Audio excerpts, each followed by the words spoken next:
Andre Lawson, a self-made billionaire, had built his success on kindness, hard work, and an unshakable belief in helping others. Growing up in a small, struggling neighborhood, Andre knew what it felt like to go without. Now, as the owner of Fresh Life Supermarkets, a chain dedicated to providing affordable and quality goods to people from all walks of life, he made it his mission to stay connected to the very people he aimed to serve. But being at the top wasn't always easy.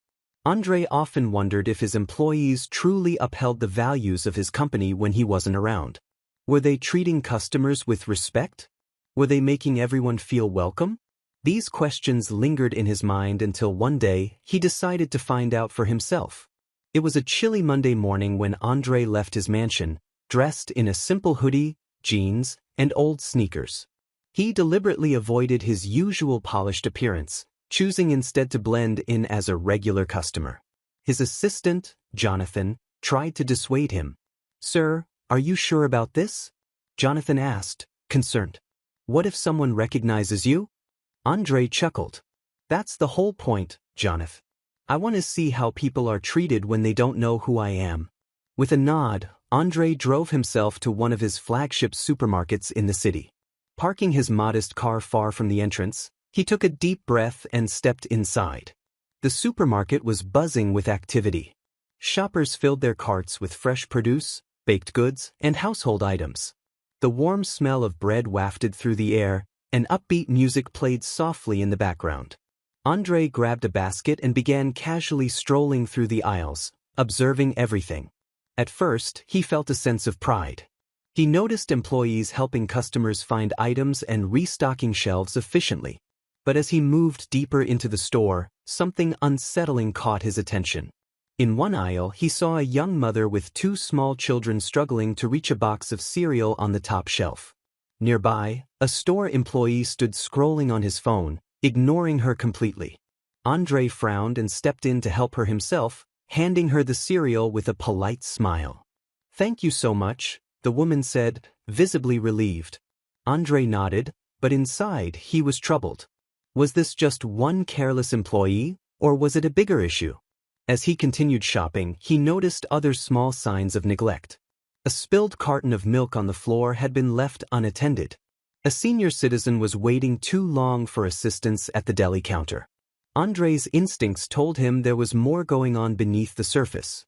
It wasn't long before his concerns were validated in the most shocking way. Andre approached the checkout area with a few small items in his basket.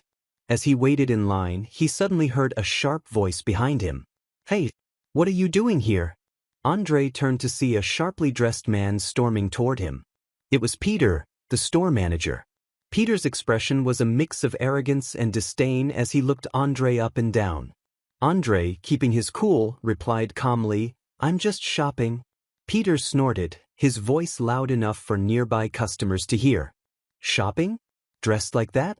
This supermarket isn't for people like you." Andre raised an eyebrow. "People like me?" Peter smirked. "Yes. We serve a higher-end clientele here. You don't exactly fit in. Maybe you should try one of those discount stores down the street." Andre's heart sank, but he maintained his composure. "I don't think it matters what I'm wearing. I'm just here to buy some groceries." Peter's tone grew harsher. "Look, I don't have time for this." "Security." A young security guard approached, looking nervous. "What's the issue, sir?" Peter pointed at Andre. "Get this man out of here.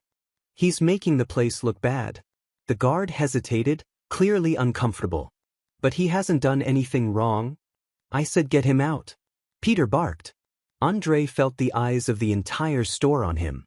Customers whispered amongst themselves, some shaking their heads in disapproval of Peter's behavior.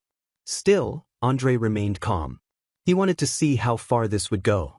Before the security guard could act, the sound of screeching tires outside the store caught everyone's attention.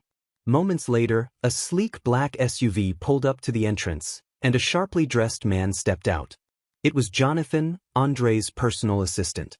Jonathan hurried inside, his eyes scanning the crowd until they landed on Andre. Relief washed over his face as he rushed toward him. "Sir, are you all right?" The room fell into a stunned silence. Shoppers stopped in their tracks, and employees froze in place. Peter's face turned ashen as he stammered, Sir? Jonathan turned to Peter with a cold glare. Yes, this is Mr. Andre Lawson, the owner of Fresh Life Supermarkets. The very man whose name is on your paycheck?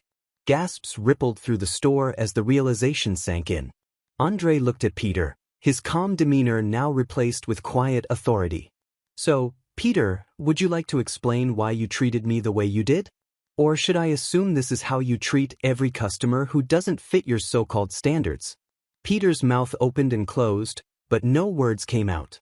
The weight of his actions hung heavily in the air.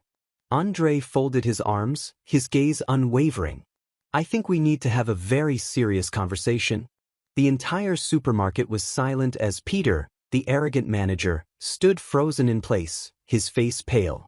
The realization that he had just humiliated the billionaire owner of Fresh Life Supermarkets sank in, and he had no idea how to recover from it. Andre Lawson, calm but stern, turned to Jonathan and said, Bring Peter to my office. It seems we need to talk about the values of this company. Peter stammered, Yes, sir, I can explain. It's a misunderstanding. Andre raised a hand to silence him. We'll discuss this soon. But first, let's see how my customers and employees are feeling today. The crowd of shoppers, still shocked, watched as Andre walked through the aisles with Jonathan by his side. Andre stopped to speak with employees and customers alike. A young mother thanked him for helping her earlier, while a senior citizen complained about poor assistance at the deli. Andre listened attentively to everyone, his expression growing more serious with every story. When he returned to the front of the store, he turned to Peter and said, Come with me. We need to have that talk now.